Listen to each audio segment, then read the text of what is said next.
Thank you, Mr Chair. Like everybody else who's contributed today, I am delighted to participate in this debate, and I wish to particularly express my thanks to the Petitions Committee and to my colleague, the Honourable Member for Linlithgow and East Falkirk, for his well-informed and comprehensive speech to kick off this debate. And like everybody else in this debate today, I am hugely fond of animals, and we can all appreciate the importance of family pets.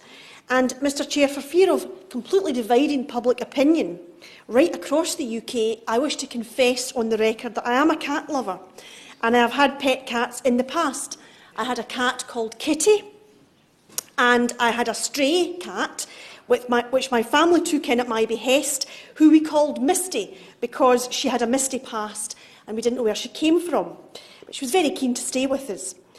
And like the Honourable Member for Middleton and Haywood and Middleton, I also suffer from the lack of a cat at the moment, not having sufficient time to look after and care for them in the way that cats demand. And I should also declare an interest, Mr Chair, that I am the Vice-Chair of the All-Party Parliamentary Group on Cats, and a number of members in the Chamber today confessed to me that they did not know there was such a group, so you're all very welcome to come along. If, as the petition calls for, all cats are scanned for a microchip when they are lost or injured or killed, then, Mr Chair, for me it makes nothing but logical sense that all cats really ought to be required to be microchipped by law for this policy to have any real coherence at all. Family pets add so much value to our lives and help us to maintain better mental health, whatever our age, and they play a significant role in combating loneliness, especially, but not exclusively, for older people in particular as well. Everyone, I think, understands that the compulsory microchipping of dogs has been a very positive thing. It's been a good thing. So we need to ask ourselves, why not so for cats? As the Honourable Member for Plymouth, Sutton and Devonport told us, every animal, every cat matters. A cat's life is worth the same as any dog's life. And dogs, of course, are required to be microchipped, and for which drivers are required to report if they are involved in an accident with them. Now, whilst we should all make every effort in an ideal world to have our cats microchipped, because we know there are significant benefits to both cats and cat owners in doing so, the SNP government in Scotland has long recommended microchipping of cats as a best practice in its Code of Practice for Welfare of Cats. And we know that responsible owners want to do what is best for their cat's welfare. And it's important that cat owners are able to avail themselves of this option, because it's always better to encourage people to do something rather than to force them. If owners were all fully informed of the benefits of microchipping their cats, I'm sure the vast majority, much more than currently do so, would be keen to take that offer up. But we know that many cat owners often don't think about losing their cats. They don't think about their cat having an accident until it happens. So they may not prioritise microchipping, and by the time they do, it's too late. But if the law right across the UK required all cats to be microchipped, and councils, by necessity in that case, played their part, it would save a lot of distress to cat owners, cats themselves, and in the case of loss or injury, could actually save a cat's life. Now, I know that the Scottish Government and the UK Government have yet to be persuaded of the merits of compulsory microchipping for cats. I don't really understand why, but I understand that that is the case. We already have this for dogs. And because the UK Government and the Scottish Government haven't quite been persuaded of the case, then it's a case that those of us who believe this is a good idea need to continue to make in order to persuade these respective governments that this is indeed the right thing to do. Because I believe that compulsory microchipping for cats is the very, very much the right thing to do. It's the right thing to do for cats, it's the right thing to do for cat owners, and it's the right thing to do from an animal welfare perspective from any angle you choose to look at it.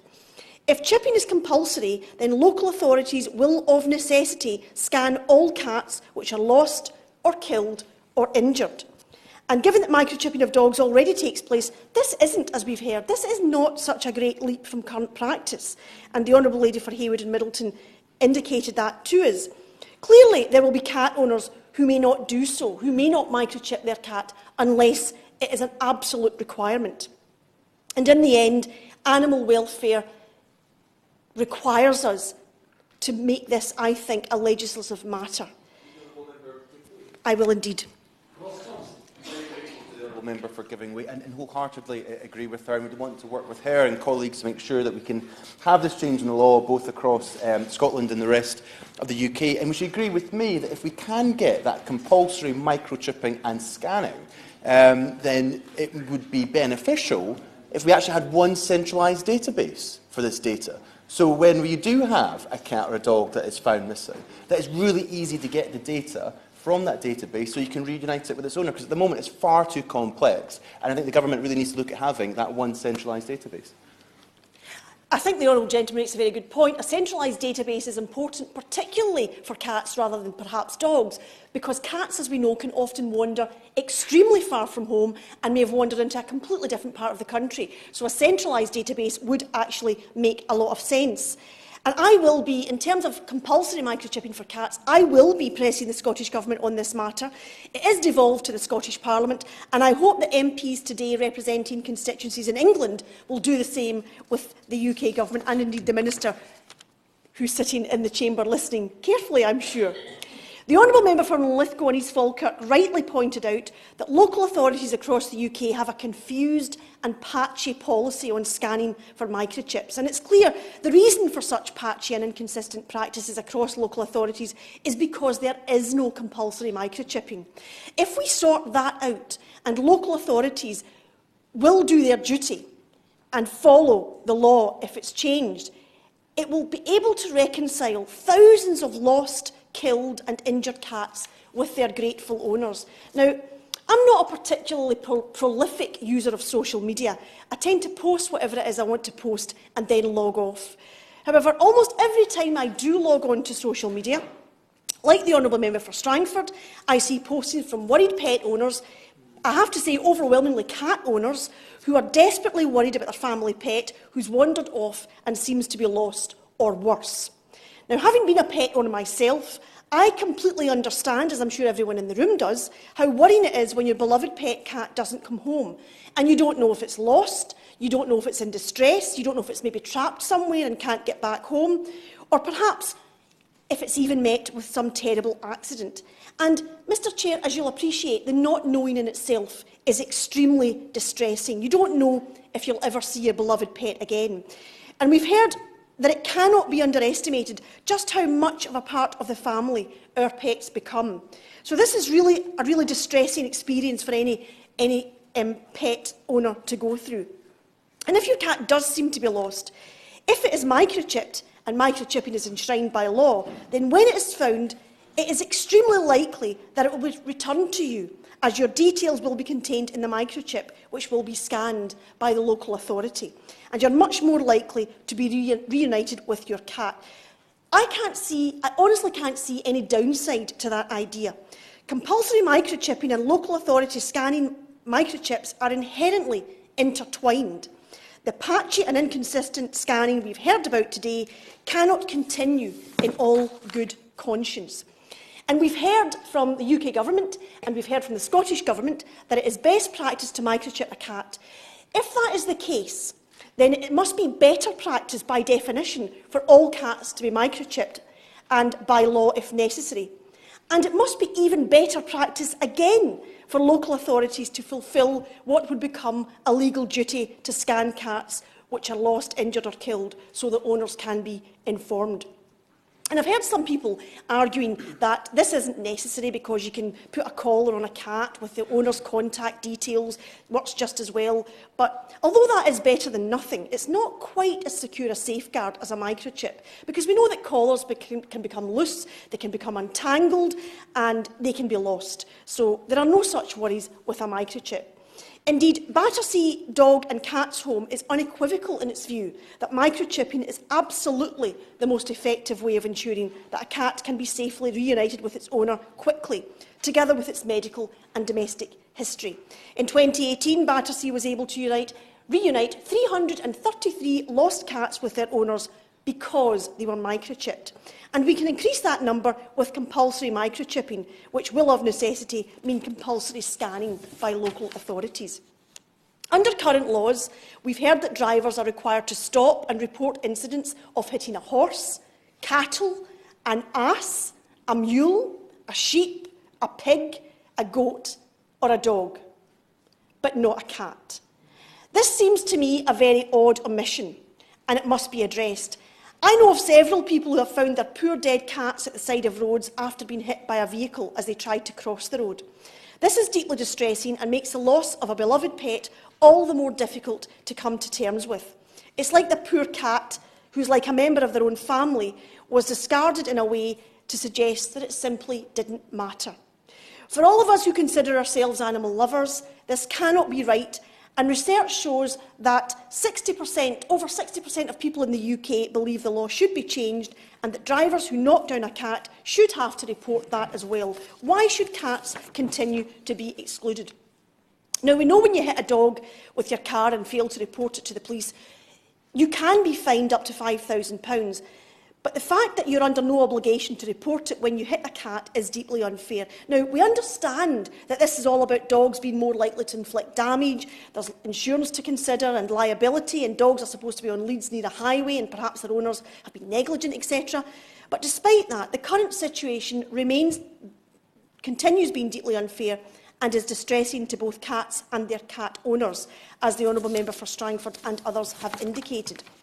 Every year, countless cats are left to die alone, sometimes very slowly and in pain, before being dumped in landfill, when they could perhaps have been saved with treatment, or their grieving owners could have been given the opportunity to say a proper goodbye.